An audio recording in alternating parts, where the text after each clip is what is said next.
LMR, last minute resistance. How many of us have experienced, we think it's going great with the girl, we think we're definitely going to get into that squish mitten, and then she rejects us at the very last minute. So there's a myriad of circumstances as to why this happens. We have to kind of put ourselves in the shoes of women and understand all the risks that they have, and we have to address those risks before we even get into the bedroom. I'm going to give you tactile, real techniques to use that I've used myself and my clients have used to overcome those objections. The Unapologetic Man Podcast. What is up, gentlemen? Thank you for tuning in to another episode of the UMP. I super appreciate you joining me, especially because you could be doing a million other things right now, but you come back to this podcast because you know I try to deliver the goods, and I'm going to do that for you today, boys. LMR, last minute resistance. How many of us have experienced, we think it's going great with the girl, we think we're definitely going to get into that squish mitten, we think we're going to have a festival in her vestibule, and then she rejects us at the very last minute. Now, obviously, there's reasons for this, and I'm going to tell you how to overcome them, both before to prevent it even happening, but also when it actually does happen. I'm going to give you tactile, real techniques to use that I've used myself and my clients have used to overcome those objections.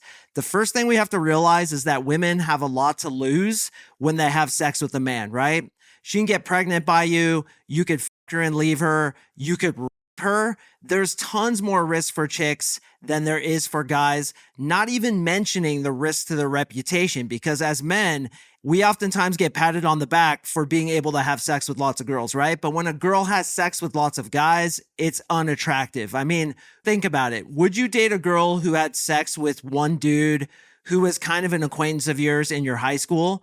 Yeah, you'd probably still date that chick. But what if that chick fucked every single guy on the football team? You probably wouldn't date her. So the fact that her reputation is super in jeopardy by just having sex with the dude is another reason we get LMR.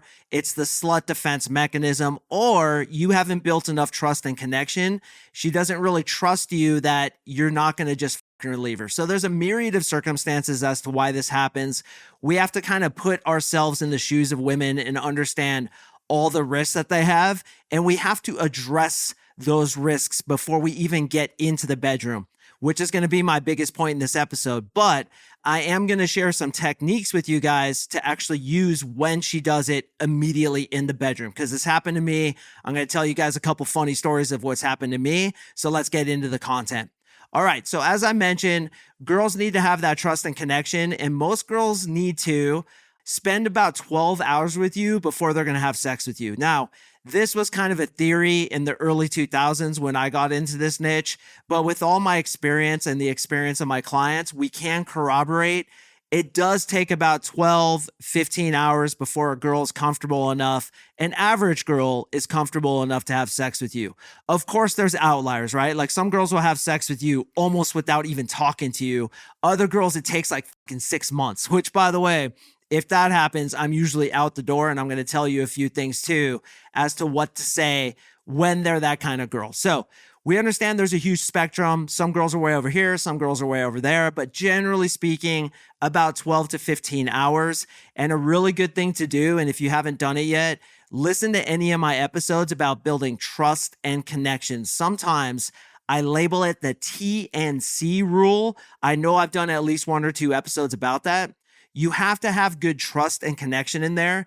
Also listen to any episodes about warmth, being warm with the woman, being real, connecting with her, getting into what I call her secret life. See, we all have our lives that we portray to the public, but we have our secret lives. And if you can get a few things from her secret life, for her to tell you like a few secrets or a few things she wouldn't share with anybody else, that builds massive trust and it increases the chances of her having sex with you. So the slut defense mechanism is just that. And oftentimes it's tripped off right when you're about to have sex. Because again, her reputation can be damaged. You could rape her, fuck her, leave her, impregnate her. There's a ton of risk. So we have to like really lay the foundation, really lay the groundwork in order to make it so it doesn't happen. And that's my biggest point in this episode. If you get to the point where a girl rejects you, or you get to that point often where girls are like pushing back against you, brother, you up in the beginning. You've done something completely wrong because you're going against what I always preach, which is what?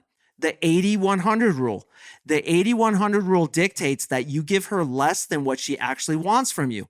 So if we look at the situation of you like trying to push her and her being like, no, I'm just not ready to have sex yet. I just don't know if it's the right time. You f***ed up because you went beyond the 80-100 rule. You're asking for too much. You're being too needy. You're being try hard. Like I talked about in the last episode. The 80-100 rule is basically this. Give her 80% of what she wants from you. She wants to hang out 5 times a week, you hang out 4. She wants to make out with you for like 25 minutes after the first date. You cut it off. You always leave them wanting more. You always leave them with that feeling of like, I just want more of this guy. I'm telling you, boys, when you do that, LMR becomes a thing of the past. In fact, I arrived to the point where LMR was a thing of the past because I would always be the one to cut it off. And that's the first strategy. When on the first date, let's say you guys are making out, which usually like the first date is as far as I take it.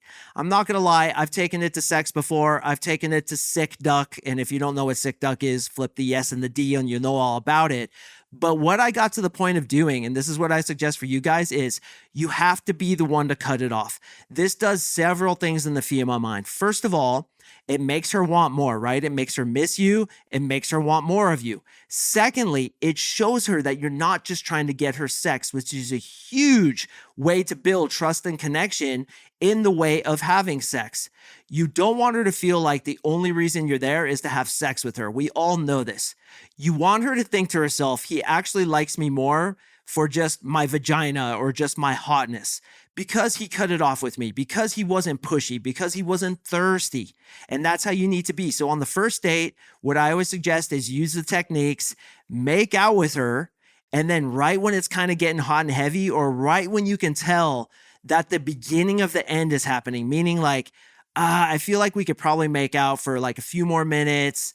Maybe it's going to end in like a few more laps around the track, right? So I'm going to cut it off now and be like, hey, that's it for me tonight.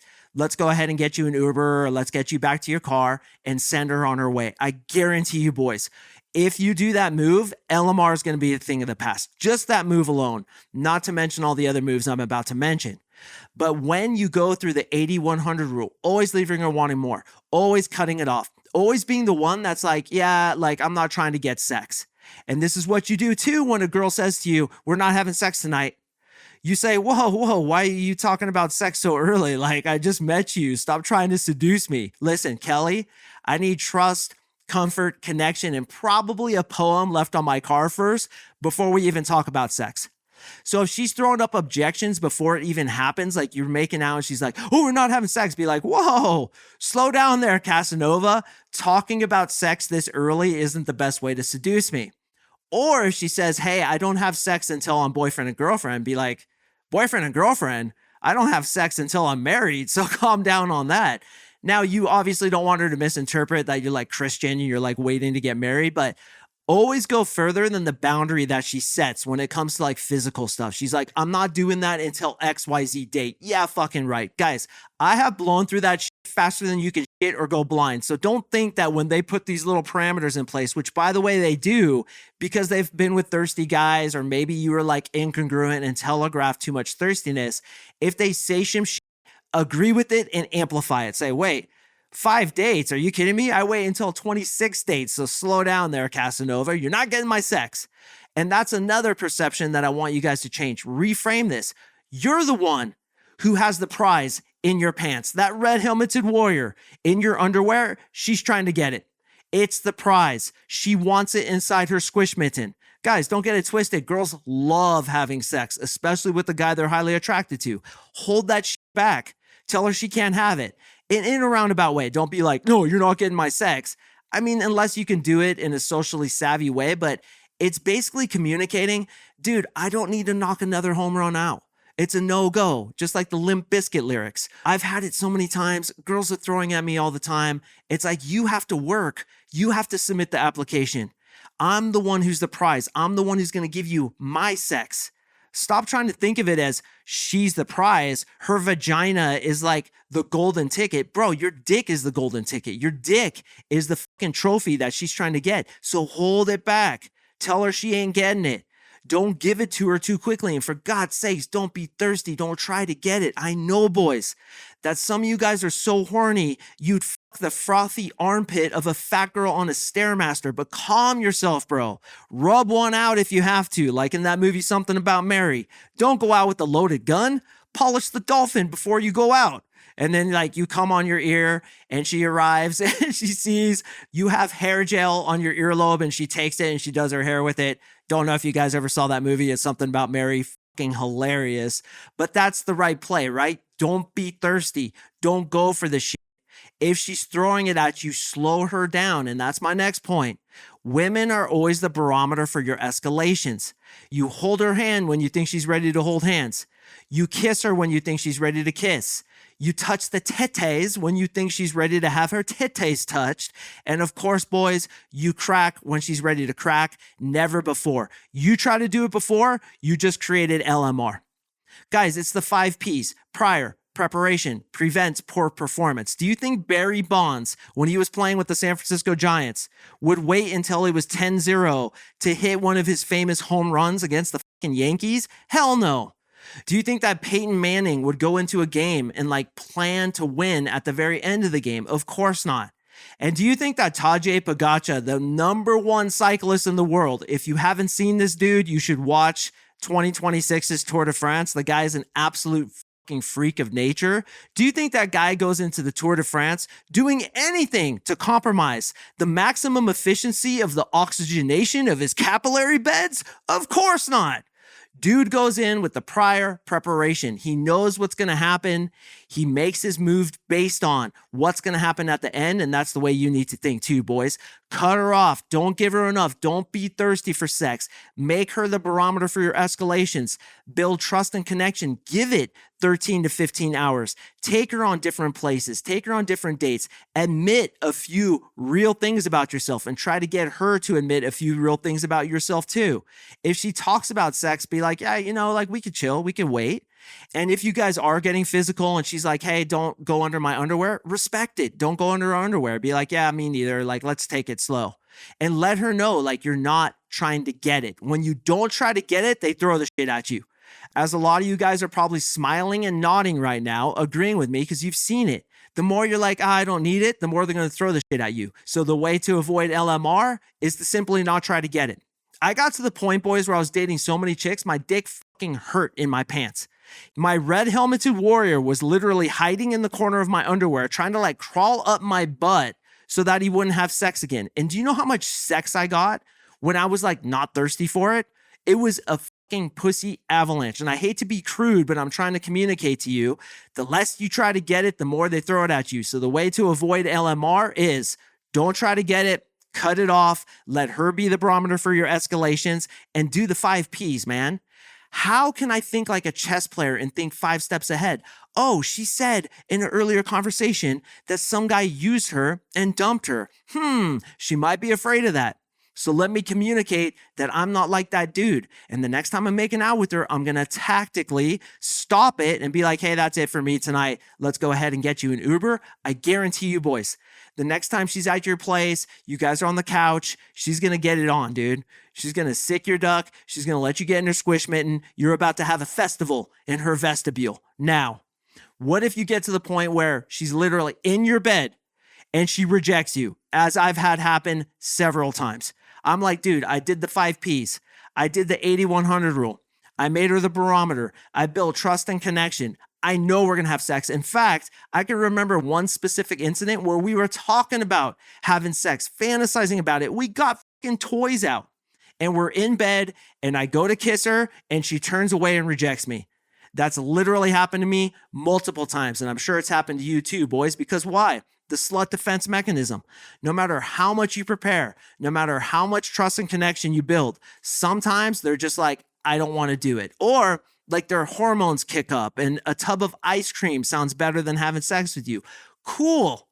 As I said, you're not thirsty. You're not trying to get it. If she doesn't want to have it, which believe me, boys, I've had some fucking blue balls in my day, as I'm sure you have too. It fucking sucks, but it's up to her. If she doesn't want to have it, cool, we're not having it. And you do what's called the freeze out. Now, again, I don't want it to get to that point where you're like a bushcraft expert in the wilderness and you forgot your cordage, you forgot your cutting tool, you forgot your combustion, you forgot your cover, and you forgot your container, the 5 C's of survival? You're a fucking jackass going out there in the middle of a rainstorm, not able to make a fire, but you're there. And even if you did bring the 5 C's of survival, you lost them somehow because you got attacked by a bear that was with its cubs and you fucking flung all your shit away. And now you're in the middle of a rainstorm without a lighter. What do? You do what's called the freeze out. She says no sex tonight. You say, okay, cool. We're good on that. And you start talking about something very innocuous. Maybe you go get a drink of water. You lose a little bit of interest because frankly, boys, and I'm sure a lot of you guys have been there, that does make you lose interest. You're like, dude, I thought we were about ready to crack. We were about ready to have sex. And now you're like rejecting me? What the f? But if you get angry, as I have in the past, and I'm sure some of you guys have too, it's only going to make her less attracted to you, trust you less. Because you look like that like thirsty Gary Fingers, that creepy guy who's like, hi, little girl, let me touch your titties. Or you have the touch of a rapist and she's like, oh, I don't want to fucking get with this guy. Respect it. Be like, hey, no worries. We can skip that tonight. Let's just cuddle, right? And you're a little bit freezing her out, which means like you're not as interested. You're kind of thinking about other things. Maybe you grab your phone and you play with it. You let about 10 minutes go by and then you kind of start making out with her again. Usually a freeze out or two, and sometimes you have to do it like 1, 2, sometimes even 3 times, will break through it. But again, I really don't like it to get there. I really like to implement the 5 Ps, the 8100 rule, all the shit I told you guys about, trust and connection. And even if I've done all that and she still gives me the LMR, then I'm going to do the freeze out. But if I haven't done that and I'm trying to like play these games of the freeze out and I haven't laid the proper groundwork in order to make her feel comfortable with sex, then I'm just going to be like, yeah, cool, no worries. Let's just go to sleep, right? Or, hey, let's get you going home or whatever it is. Like, honestly, I'm not butthurt about it. It's all good. I understand sex is a big deal, especially for women. It's cool. And you could even say that, boys. You could even communicate this stuff. And this is something else that's different with sex than a lot of different things in seduction. As I told you in the last episode, you never want to brag. You never want to tell you're confident, ambitious. You want to show it. But when it comes to sex, it's actually something that's okay to talk about. And you could say, hey, listen, I want you to feel comfortable. I want you to feel like it's a good decision. I'm not thirsty for it. We don't have to have it. Now, obviously, if she's laying down these kind of negative backed boundaries where she's like, we're not having sex tonight, then you joke and you're like, whoa, of course we're not having sex. Like, stop talking about sex so early. But if you guys are connecting and you're on the same page and she's innocently telling you like, hey, I've been using the past, then be real. And just be like, dude, I totally understand. I want you to feel comfortable. You know, I'm not thirsty for it. Honestly, it's chill. Let's just get to know each other. Let's get comfortable with each other. And if and when it happens, it happens. If it doesn't happen, that's cool too. I mean, honestly, if I'm being completely real, I've been there too. I've been used by girls. I've been a sex object, right? Like, stop trying to get in my underwear, young lady. And you could joke around with her and be like, listen, real talk. I've done that. I've gotten it out of my system. I don't need it anymore. And it's the same thing with me. Like, I'm not going to just have sex with anybody. Like, I need to make sure that we are relating, that we're actually connecting, that I feel like I can trust you too. So let's take it slow and see where it goes. I'm telling you, boys, when you do that kind of technique where you're like, yeah, cool. Like, I'm the same way. Like, I'm not just trying to have sex with you. And honestly, like, you kind of need to earn my trust too. When you say that kind of shit, you're having sex like 2 minutes later. It's insane. So your whole strategy is the 5 Ps. Prior, preparation prevents poor performance. You're building the trust and connection. You're cutting off the first makeout session. You're letting her know you're not like super thirsty for sex. She can see that other girls want you. You've probably had sex with lots of girls and you've gotten it out of your system. As you go up to having sex, you make her feel comfortable if that's what she needs. You can even talk about it. And then if LMR happens, you're just like, cool, let's not have sex tonight. Or you freeze her out, grab your phone, go get some water, whatever it is, start making out again. And then usually each time like an LMR situation happens, you can kind of blow through it by doing the freeze out. But I don't want you to be like in the Tour de France and you're on my team and you're like, what do I do if I bonk? What do I do if I get 80 miles in and I completely hit a wall? And I'm like, bro, you shouldn't get to that point. You should be feeding every 30 minutes. You should be pacing yourself. Like, don't run your legs in the first 50 miles. Like, pace that shit. So we're all about like not getting to that point. We're all about being prepared. And I'm telling you guys, the more you push it away, the more they throw that shit at you. So just do that from the very beginning. And I assure you, LMR will be a thing of the past. All right, guys, I super appreciate you listening. Hey, listen, I really, really, really appreciate the comments I've been getting lately, especially on Spotify, but also the comments on YouTube and the reviews on iTunes. Please keep that coming. It's been building this podcast. This podcast just keeps going up and up and up, and I want to send this into the stratosphere. So your help with that would be greatly appreciated. The best way you can help me is by leaving a review, leaving a comment. Brother, you, and I'm talking to you right now, you have a power to help me out. I feel like I've helped you, and even if we've never talked, we've never met, maybe you just feel like, hey, I want to help this dude. The best way you could do that is leaving a comment. It's very simple. Just be like, good episode, bro. Or you could even be a hater and be like, I totally disagree. You should just like every girl you can as fast as possible. Whatever it is, I don't care. Please just leave a comment. It helps me out tremendously. I'd sincerely appreciate it. All right, boys, I drop podcasts every Tuesday, and I will see you in the next episode. What is up, brother? Just wanted to thank you sincerely for watching this episode. If you've gotten any value whatsoever out of my content, the single best way to help me is to like, comment, subscribe, leave me a review. You have no idea how much that helps me. Also, if you're struggling with women and you want to talk to me personally about how I can help you achieve your goals with women, sign up for my 3-month coaching program below, and you and I will talk. Join us in the Unapologetic Army.